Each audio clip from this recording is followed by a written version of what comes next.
వివరాలకెళ్తే నేడు మహారాష్ట్ర జార్ఖండ్ రాష్ట్రాల అసెంబ్లీ ఎన్నికల ఫలితాలు వెలువడనున్నాయి. ఈ నెల 20తో మహారాష్ట్ర జార్ఖండ్ రాష్ట్రాల అసెంబ్లీ ఎన్నికల పోలింగ్ ముగిసింది. జార్ఖండ్కు 2 విడతల్లో పోలింగ్ జరగగా మహారాష్ట్రలో ఒక్క విడతలోనే పోలింగ్ నిర్వహించారు.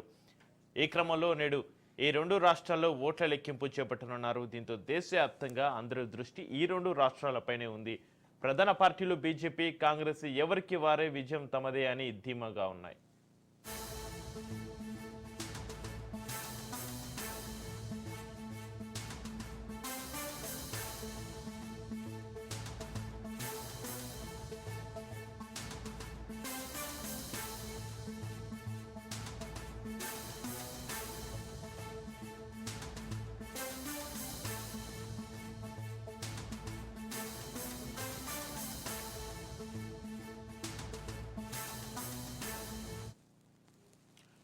ఇక మహారాష్ట్ర, జార్ఖండ్ రాష్ట్రాల్లో ఓట్ల లెక్కింపు ఉదయం 8 గంటలకు ప్రారంభం కానుంది. మొదట పోస్టల్ బ్యాలెట్లను లెక్కిస్తారు. మహారాష్ట్రలో మొత్తం 288 అసెంబ్లీ స్థానాలు ఉండగా బీజేపీ, శివసేన, ఎన్సీపీ మహాయుతి కూటమి ఓవైపు, కాంగ్రెస్, శివసేన, ఎన్సీపీ, ఎస్సీపీలతో కూడిన మహా వికాస్ అఘాడి కూటమి మరోవైపు ఎన్నికల్లో హోరాహోరీగా తలపడ్డాయి.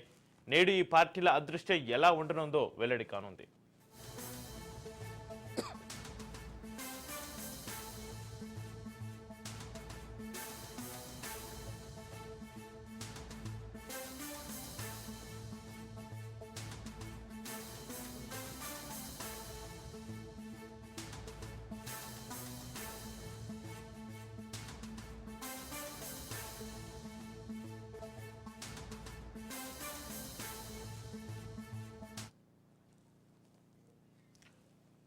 జార్ఖండ్లో 2 విడతల్లో పోలింగ్ జరిగింది. మొత్తం 81 స్థానాలు ఉండగా ఈ నెల 13న జరిగిన తొలి విడతలో 43 స్థానాలకు, ఈ నెల 20న జరిగిన 2 విడతలో 38 స్థానాలకు పోలింగ్ జరిగింది.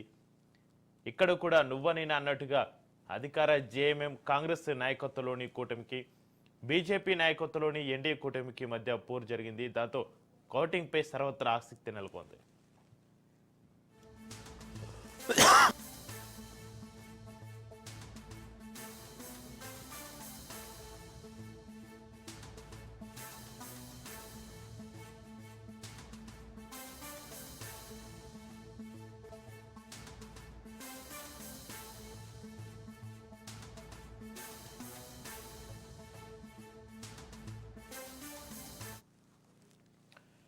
ఎగ్జిట్ పోల్స్ లో అత్యధికంగా ఈ 2 రాష్ట్రాల్లో బీజేపీ కూటమిదే విజయమని వెల్లడైంది. మరి వాస్తవ ఫలితాలు ఎలా ఉంటాయో చూడాలి.